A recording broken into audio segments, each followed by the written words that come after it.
Hello friends, कैसे हो आप सभी लोग। आई होप कि सभी बहुत अच्छे होंगे। तो जैसे कि हमने सीडीपी में जो हमारी क्लासेस चल रही थी उनमें हमने लगभग सीडीपी के जो प्रीवियस ईयर में आए हुए क्वेश्चन थे उन सभी में 17 क्वेश्चन थे जिन्हें कंप्लीट कर लिया था, जो कि हम प्रीवियस ईयर के क्वेश्चन हैं जो कि अभी तक सीटेट पेपर फर्स्ट और पेपर सेकंड दोनों में आ चुके हैं। वो सारे क्वेश्चन हम कवर कर चुके हैं। आज हम 18 क्वेश्चन से स्टार्ट करने वाले हैं। इसके बाद में आपकी जितनी भी थ्योरी की क्लासेस हैं वो स्टार्ट कर दी जाएंगी। लगभग 30 क्वेश्चन कराने के बाद में आपकी थ्योरी पहले कंप्लीट करा दी जाएगी, उसके बाद आपके पीवाईक्यू प्लस मॉक टेस्ट कराए जाएंगे। तो आज जो हमारी क्लास है जिसमें हम वन लाइनर के थ्रू जो प्रीवियस ईयर में आए हुए क्वेश्चन हैं उन्हें कंप्लीट करा रहे हैं। सीडीपी पेपर फर्स्ट और पेपर सेकंड दोनों के लिए ही बेनिफिशियल रहने वाले हैं। तो अभी तक के जो 17 क्वेश्चन हैं, अगर आपने वो वीडियो नहीं देखी है तो लवली एकेडमी पर जो प्लेलिस्ट बनी हुई है सीटेट 2024 जुलाई के नाम से, उसे जाकर आप उसमें जितनी भी सीडीपी की वीडियो है उन सभी को जाके वॉच कर सकते हैं। और आज की हमारी जो नेक्स्ट वीडियो है इसमें हम 18 क्वेश्चन से स्टार्ट करने वाले हैं। तो सीडीपी के मोस्ट इंपॉर्टेंट वाली क्लास में सबसे जो फर्स्ट हमारा क्वेश्चन है वो है बाल अपराधी बालक कौन से होते हैं। जो अभी तक हमने क्वेश्चन पढ़े थे उनमें 17 क्वेश्चन ऐसे हैं जो कि प्रीवियस ईयर में आए हुए हैं, उन्हें आप एक बार वॉच कर लीजिए, उसके बाद में ये वीडियोस देखिएगा। बाल अपराधी बालक कौन से होते हैं, यानी कि ऐसे कौन से बालक होते हैं जिन्हें बाल अपराधी बालकों की श्रेणी में रखा जाता है। तो बाल अपराधी बालक वे बालक होते हैं जो समाज के मान्य अधिनियम का उल्लंघन करते हैं, बाल अपराध बालक कहलाते हैं। यानी कि ऐसे बालक जो समाज के नियम कायदे कानून जो बनाए गए हैं उन सभी का उल्लंघन करते हैं, यानी कि उन्हें मानते नहीं है, उनके विपरीत कार्य करते हैं, तो ऐसे बालकों को बाल अपराधी बालकों की श्रेणी में रखा जाता है। अगर आपका ये स्टेटमेंट आता है कि ऐसे बालक जो हमारे समाज के नियम कायदे कानून उनका उल्लंघन करते हैं तो वे किस श्रेणी में आएंगे, तो वो बालक बाल अपराधी बालकों की श्रेणी में आएंगे। उसके बाद नेक्स्ट क्वेश्चन की बात करते हैं, बाल अपराधियों के प्रकार बताइए। यानी कि जो बाल अपराधी बालक होते हैं वो कौन कौन से बालक होते हैं, यानी कि ऐसे कौन कौन से बालक होते हैं जिन्हें बाल अपराधी बालकों की श्रेणी में रखा जाता है। तो सबसे पहले बात करते हैं चोरी करने वाले बालक, यानी कि ऐसे बालक जो कहीं पे भी चोरी करते हैं, जैसे कि चाहे वो क्लासरूम हो चाहे वो घर है, किसी भी चीज को यानी किसी दूसरे व्यक्ति की वस्तु को उससे बिना पूछे ले लेना या उसके बैग से निकाल लेना या घर से कोई सामान चुरा लेना, तो ऐसे बालक किस श्रेणी में आते हैं, चोरी करने वाले बालक किस श्रेणी में आते हैं, बाल अपराधी बालकों की श्रेणी में आते हैं। जैसे स्कूल का फर्नीचर तोड़ने वाले बालक, यानी कि कई बालक इतने उदंड टाइप के होते हैं जो कि विद्यालय में जाकर वहां के फर्नीचर्स को तोड़ देते हैं, तो ऐसे बालक किस श्रेणी में आएंगे, बाल अपराधी बालकों की श्रेणी में आएंगे।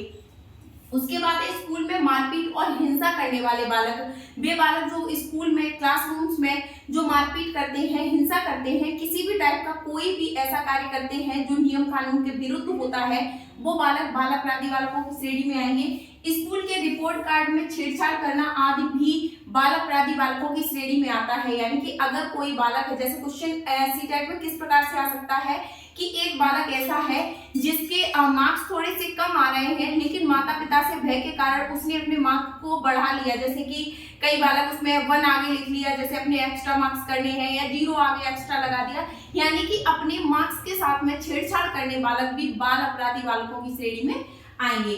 उसके बाद नेक्स्ट क्वेश्चन है, मानसिक रूप से मंद बालकों को सिखाने के लिए कौन सा सिद्धांत सहयोगी होता है। यानी कि ऐसे बालक जो मानसिक रूप से जिनकी मेंटल हेल्थ ठीक नहीं है उन बालकों को सिखाने के लिए कौन सा सिद्धांत ज्यादा सहयोगी रहता है, तो शास्त्रीय अनुबंधन का सिद्धांत जो कि पावलोव ने दिया था, वो आपके जो बालकों की जो मानसिक रूप से मंद बालक होते हैं उन बालकों को सिखाने की श्रेणी में रखे जाते हैं, यानी उन बालकों को सिखाने में ये सिद्धांत बहुत ज्यादा सहयोगी होता है। उसके बाद नेक्स्ट बात करते हैं, छात्रों में अच्छी आदतों के निर्माण में सहयोगी है।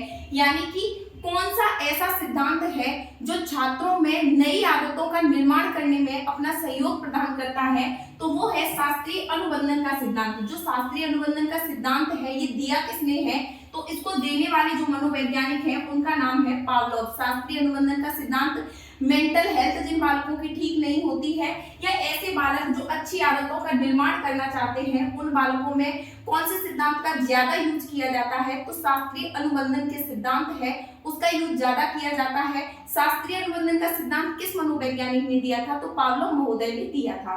उसके बाद नेक्स्ट क्वेश्चन है, खोज विधि पर कौन सा सिद्धांत बल देता है, यानी ऐसा कौन सा सिद्धांत है जो अन्वेषण या खोज विधि पर ज्यादा बल देता है। तो संज्ञानात्मक सिद्धांत है, जो संज्ञानात्मक विकास का सिद्धांत है ये ज्यादा बल देता है। और ये सिद्धांत किसने दिया है, ब्रूनर के द्वारा दिया गया है। उसके बाद नेक्स्ट क्वेश्चन है जीवन विधि पर बल देता है, यानी ऐसा कौन सा सिद्धांत है जो जीवन विधि पर ज्यादा बल देता है। तो कुर्ट लेविन का क्षेत्र सिद्धांत है। क्षेत्र सिद्धांत किसके द्वारा दिया गया है, कुर्ट लेविन के द्वारा दिया गया है। किसके द्वारा दिया गया है, कुर्ट लेविन के द्वारा दिया गया है। ये किस पर बल देता है, जीवन विधि पर ज्यादा बल देता है। किस पर बल देता है, जीवन विधि पर। उसके बाद नेक्स्ट क्वेश्चन है गेस्टाल्टवादी विद्वान किस देश के निवासी थे।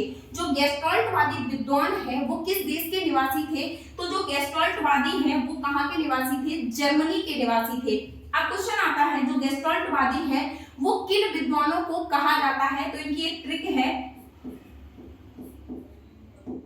KKW, यानी कि कोहलर, कोफ्का और बर्दीमर।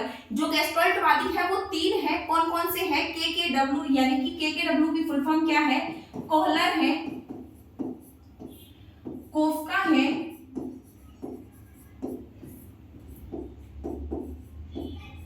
और बर्दीमर है। ये तीनों मनोवैज्ञानिक जो हैं इन्हें गेस्टाल्टवादी कहा जाता है। क्या कहा जाता है, गेस्टाल्टवादी मनोवैज्ञानिक कहा जाता है। ये कहाँ के निवासी थे, तो ये सारे मनोवैज्ञानिक जर्मनी के निवासी थे। तो इनकी जो ट्रिक है वो क्या है, KKW यानी गेस्टाल्टवादी जो विद्वान थे वो कहाँ के निवासी थे, जर्मनी के निवासी थे। कौन कौन थे, वो तीन थे, उनका नाम है कोहलर, कोफ्का और बर्दीमर। कोहलवर्ग मत लगा देना, कोहलवर्ग अलग मनोवैज्ञानिक है, कोहलर अलग है। उसके बाद नेक्स्ट क्वेश्चन है गेस्टाल्ट का अर्थ क्या होता है। मोस्ट इंपॉर्टेंट क्वेश्चन है, जो गेस्टाल्ट है उसका अर्थ क्या होता है। तो गेस्टाल्ट का अर्थ होता है संपूर्ण या फिर समग्र रूप से। गेस्टाल्ट का अर्थ क्या होता है, संपूर्ण या फिर समग्र रूप से। एग्जाम में कुछ भी आ सकता है, या तो संपूर्ण लिख के आ सकता है या समग्र रूप से आ सकता है। ये वाला जो क्वेश्चन है ये आपके पेपर फर्स्ट और पेपर सेकंड में लगभग हर साल किसी न किसी में आपसे जरूर पूछ लिया जाता है। मोस्ट इंपॉर्टेंट क्वेश्चन है, तो ध्यान रखना है। जो गेस्टाल्ट का अर्थ है वो क्या होता है, संपूर्ण या समग्र रूप से अर्थ होता है। उसके बाद नेक्स्ट क्वेश्चन है प्रतिस्थापन का सिद्धांत किसके द्वारा दिया गया था। तो जो प्रतिस्थापन का सिद्धांत है ये गुथरी के द्वारा दिया गया था। नेक्स्ट क्वेश्चन है स्व सिद्धांत का जनक किसे माना जाता है। जो स्व सिद्धांत है इसका जनक किसे माना जाता है, तो कार्ल रोजर्स को माना जाता है स्व सिद्धांत का जनक। उसके बाद नेक्स्ट क्वेश्चन है आवश्यकता का पदानुसोपान का सिद्धांत किसने दिया था।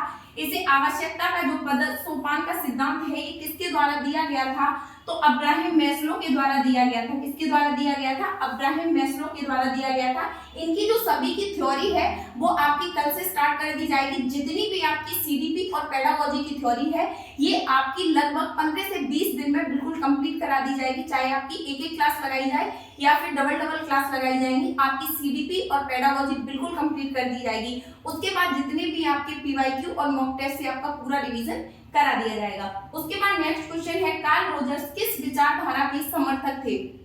जो कार्ल रोजर्स थे वो किस विचारधारा के समर्थक थे, तो मानवतावादी जो विचारधारा है इसके समर्थक कार्ल रोजर्स को माना जाता है। उसके बाद नेक्स्ट क्वेश्चन है बुद्धि का एकीकृत संरचना का सिद्धांत किसने दिया था। तो बुद्धि का जो एकीकृत संरचना का सिद्धांत है वो जेपी गिलफोर्ड के द्वारा दिया गया था। किसके द्वारा दिया गया था, जेपी गिलफोर्ड के द्वारा दिया गया था। तो ये थे आपके मोस्ट इंपॉर्टेंट 30 क्वेश्चन जो कि आपके एग्जाम के पॉइंट ऑफ व्यू से बहुत ज्यादा इंपॉर्टेंट होने वाले हैं। तो सीडीपी के लगभग आपके 30 प्रीवियस ईयर के क्वेश्चन हो चुके हैं। आपने जिन भी लोगों ने आपने जो पहले वीडियो डाली जा चुकी है वो नहीं देखी है तो एक बार उसे देखकर अच्छे से अपनी चीजों को रिवाइज कर लीजिए। तो आज की हमारी जो वन लाइनर की क्लास है उसमें फिलहाल इतना ही। Thank you.